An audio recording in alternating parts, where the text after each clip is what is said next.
welcome to She Thinks, a podcast where you're allowed to think for yourself. I'm your host, Beverly Hallberg, and on today's episode, we discuss the Protecting the Right to Organize Act, also known as the PRO Act. Proponents of this piece of legislation boast that it is a pro-worker bill, but is that really the case? Do the 59 million independent contractors that work with increased flexibility want to change our laws? Well, joining us to break that all down is Gabriella Hoffman. Gabriella Hoffman is a media strategist, conservative political columnist, and award-winning outdoor writer. Since 2016, she has consulted nonprofits, political campaigns, startups, small businesses, and veteran-owned companies.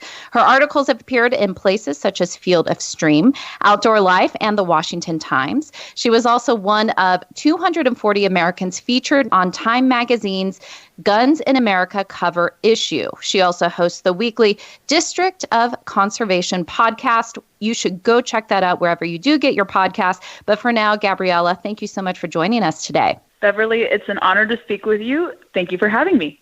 And I thought we would start the conversation in talking about what is known as the gig worker, the independent contractor, just about your own journey into this type of work. Tell us a little bit about your business and why you decided to make the leap to the gig economy and work as an independent contractor. Absolutely.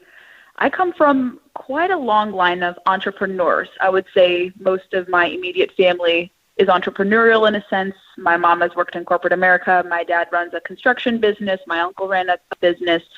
And at some point in my career, I figured I would get the entrepreneurial bug myself. I didn't know when that would be. I thought I would have to wait until I was in my 30s to do so. But I had the opportunity, kind of by chance and kind of by necessity, to have to go into the gig economy when I turned 25.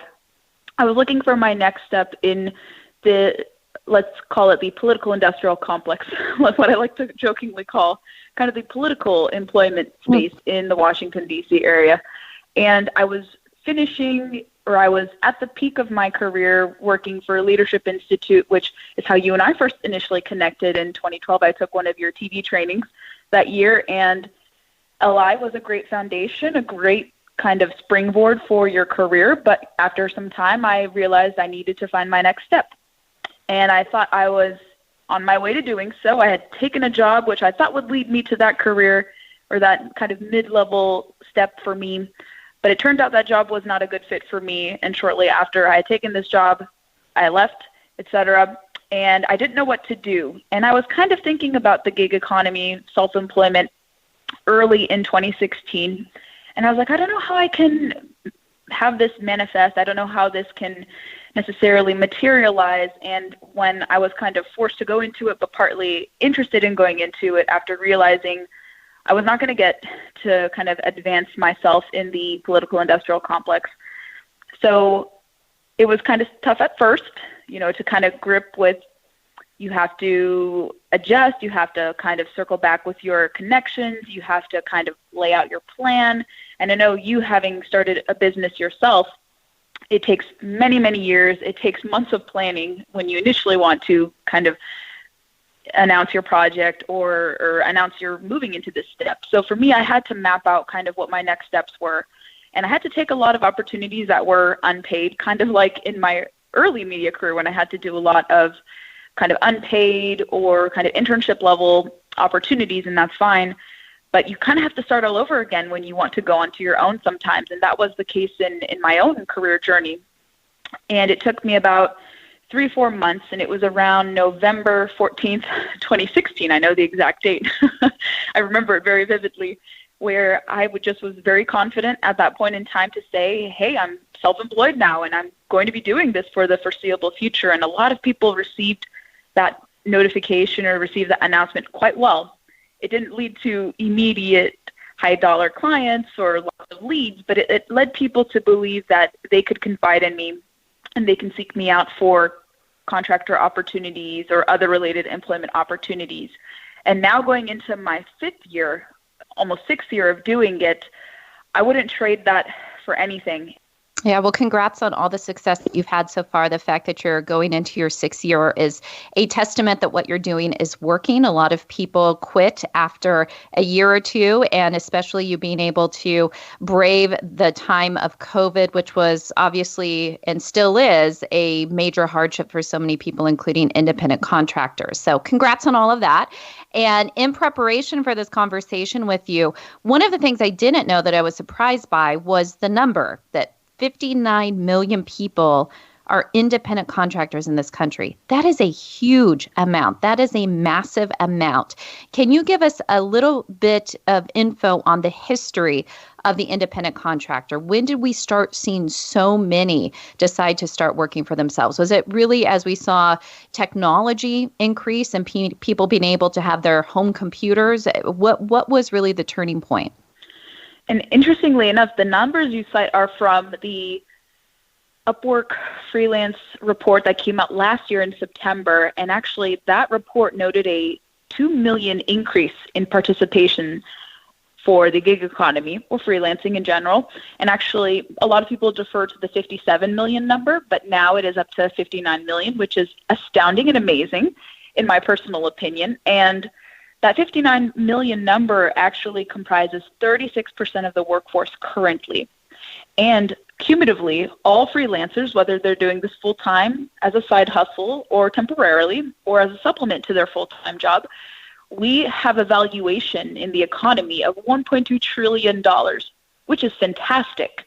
I think people don't understand how much one-person businesses or kind of smaller businesses like those who do contracting, what their place in the economy is, much like a small business or brick or mortar.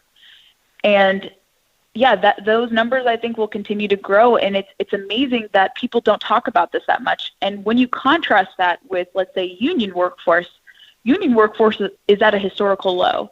And this year, the new Bureau of Labor Statistics numbers pointed to a slight uptick in union workforce participation. It went up from 10.3 to 10.8 this year, but it's still a fraction of what the gig economy is or the freelancer economy is now. And I think they've been cataloging this. Upwork has been documenting this. Many other type of polling institutions have also started to pick up on this, but Upwork is kind of the authority on freelancing work. And they've, I think, noticed this. I think the first report started to come out in the late 2010s, maybe 2008, 2009, when I think Uber and Lyft were starting to be injected into the economy, kind of this ride-sharing component. And people realized that they didn't have to be stuck in a 9-to-5.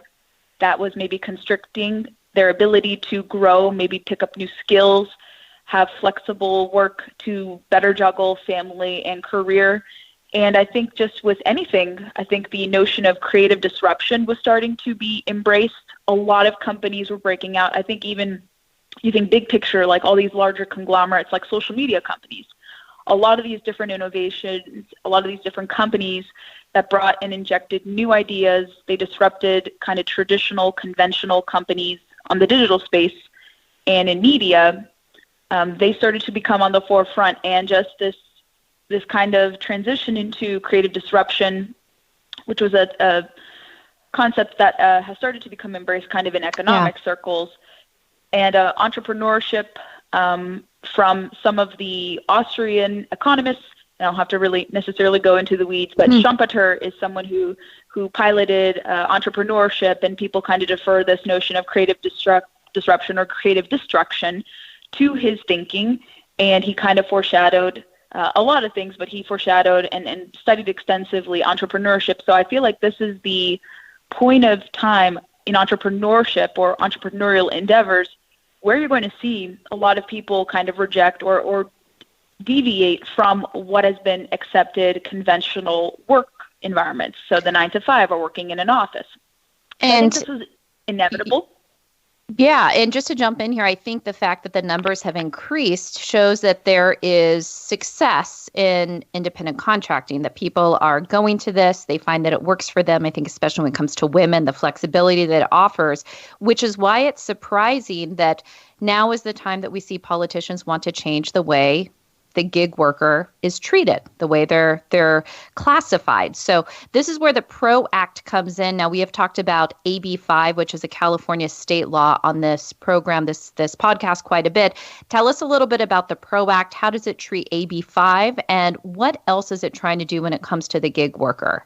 Yeah, the PRO Act is a very interesting bill, and it started to gain a lot of steam. As you probably noted, it has passed the House again.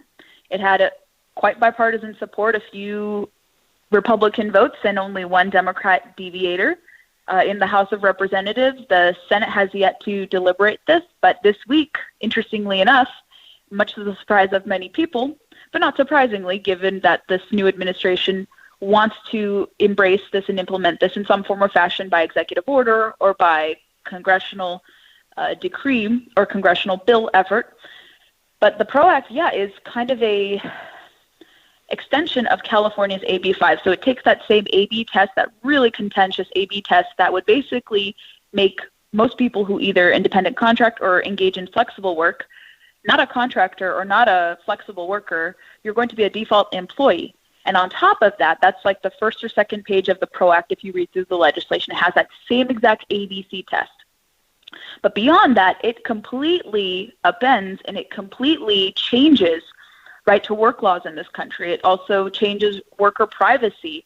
And basically, it's a very pro-collective bargaining, very pro-union bill, where it doesn't create opportunities for people to engage in flexible work. When you peruse through the bill and just kind of the aims of it, it sounds very nascent on the surface when you're examining the different provisions, but it basically calls for undoing certain provisions of the National Labor Relations Act, to do away with the right to work, and also just to make it so people will be by default W-2 employees. And I think from a taxation purpose, why they want to do it, they want to be able to collect more taxes from independent contractors or flexible workers who already pay enough in taxes. We pay, obviously, income taxes, but we also pay a self-employment tax, too, if we are self-employed. And so they want to use it as a mechanism to collect more taxes. I think that's what people should kind of understand from it. So it's to completely write and rewrite what a worker is. I think, in my view, and I think in a lot of economists and also labor experts' examination into it, it would completely erode worker freedom and the kind of this burgeoning sector of the economy and entrepreneurship. It'll really erode people's abilities to choose work frameworks that are amenable to their lifestyles, amenable to their maybe surroundings, perhaps to their family needs, to their skill set. And you see actually this issue, I feel, opposition to the PRO Act in particular, bridging people across different political lines. And that's the one silver lining to this, I think, where individuals across political spectrum, across socioeconomic lines, geographical boundaries, racial lines too even, you see a lot of these people seeing what happened in California and seeing that this is California's bill on steroids and saying, I don't want this to happen given what happened in California, how it displaced a lot of independent contractors. It's had to have exemptions, and still those exemptions are not foolproof. A lot of people have still lost a lot of work. They've been displaced from their livelihoods in many instances, and multitudes of industries have just been decimated. The trucking industry, catering, tutoring, journalism and freelance media opportunities too. A lot of people, funny enough, a lot of publications that were supporting unionization had shortly afterwards announced that they were laying off people. I don't know if it was directly tied to AB 5, but there was some sort of correlation between it.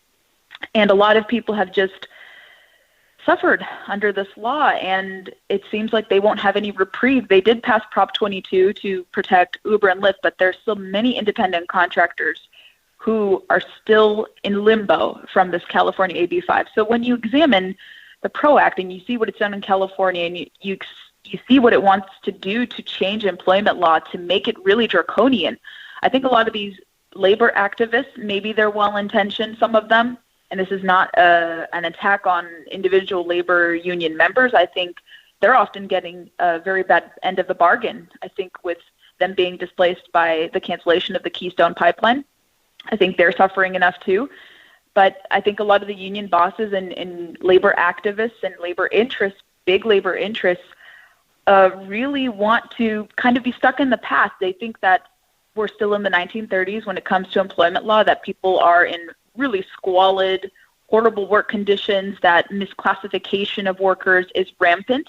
And certainly maybe instances do exist, but overall, already in labor law, codified in labor law, in several bills, you have protections against misclassification already in effect. So it's a matter of enforcement. It's not a matter of creating more law or deferring back to the past and regulating innovation and regulating freedom to choose what type of work framework you want out of existence. So they really kind of live in the past, unfortunately, and they think and they live in this narrative that people are exploited en masse, although independent contractors and freelancers are their own best advocates. So they think that placing or saying that giving freelancers and independent contractors greater collective bargaining rights, which if you want to join a union, you're free to join a union. But if you're a one-person business, you don't need a union, especially if you're negotiating on your own behalf and choosing things that are in your best interest. So that's kind of what the bill is in a nutshell.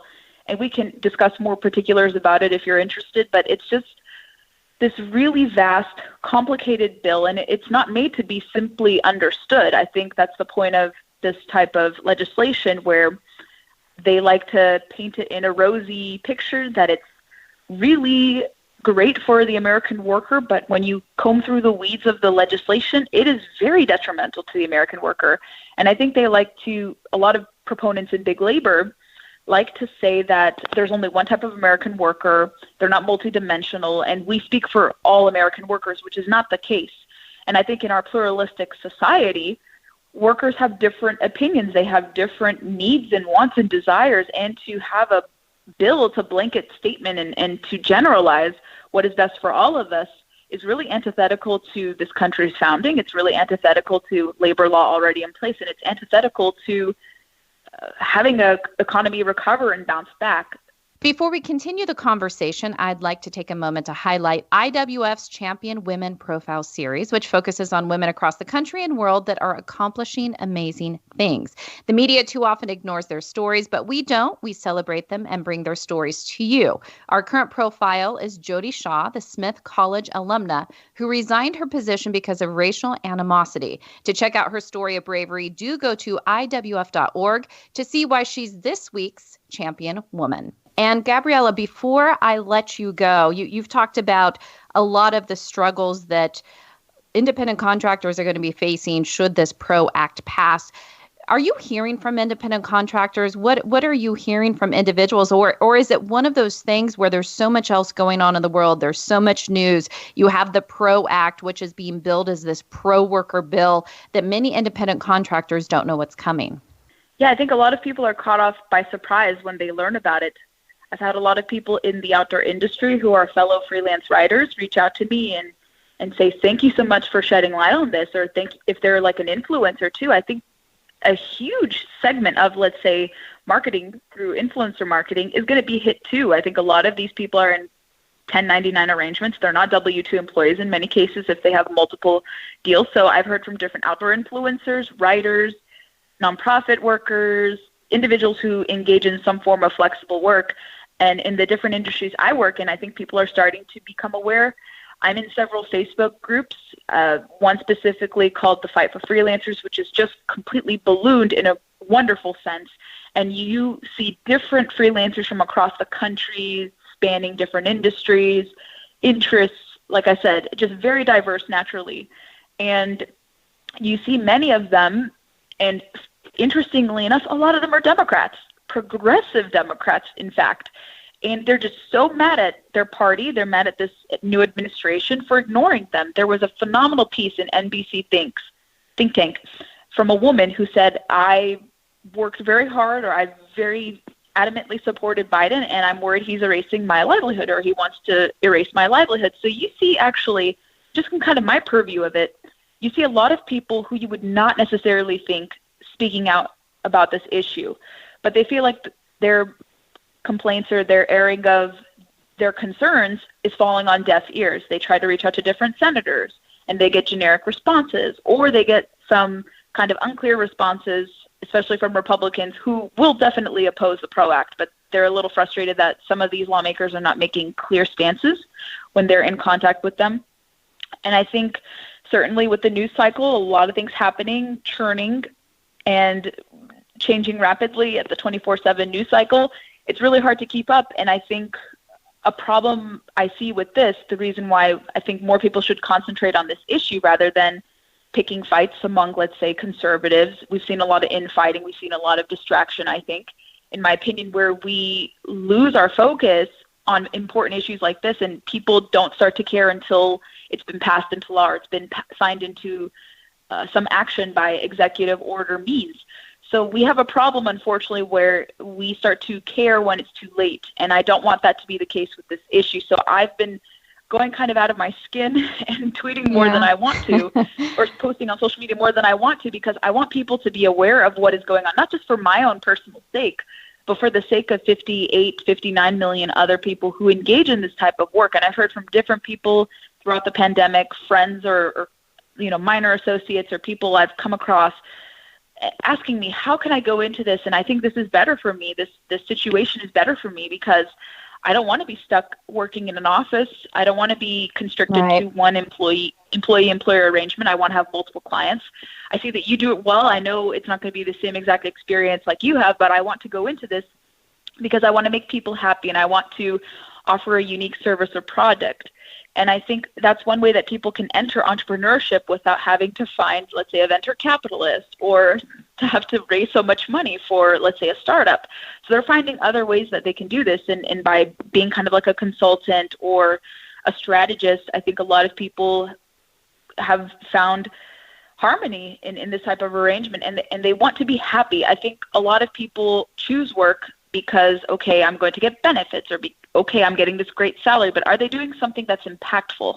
So I think freelancing, and by extension, independent contracting, is kind of this way where people can channel their creativity, become more fulfilled in their work, spend time with their family when they're not working, even though you may have to do some more work than you'd like initially beyond the 9 to 5 when you're just laying the groundwork for this type of work situation.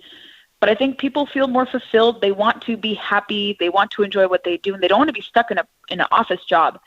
So, yeah, I think there's a multitude of different views about this. I think people are starting to pay attention to what happens. I think this week when I started to comment about the product, I saw people who weren't really posting about it, people with big followings retweeting me or retweeting others. And I think people are starting to wake up, especially with this being attached to what we assume is going to be the infrastructure bill. I think that kind of wakes people up, because even Vox, which explained this in more detail, the progressive outlet, they said that even though this is not really an infrastructure adjacent issue, the product is going to be included. So that really ticked people off and kind of triggered an alarm in people's minds, like, what? How is this related to infrastructure? It's not related to infrastructure whatsoever. Displacing 59 million people is what, a boon to restoring and repairing bridges, roads, crumbling buildings. Like, this has nothing to do with that.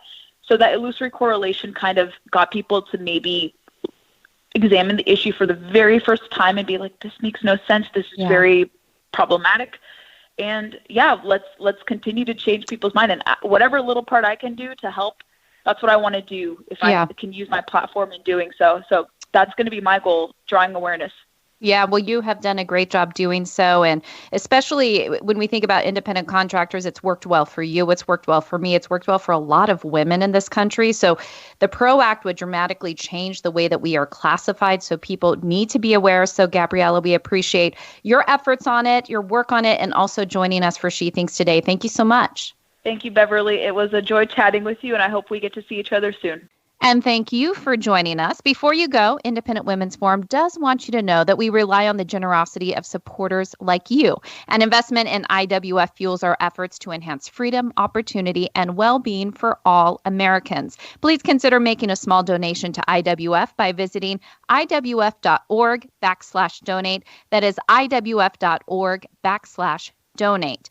And last, if you enjoyed this episode of She Thinks, do leave us a rating or a review on iTunes. It does help. Also, we'd love it if you shared this episode and let your friends know where they can find more She Thinks episodes. From all of us here at Independent Women's Forum, thanks for listening.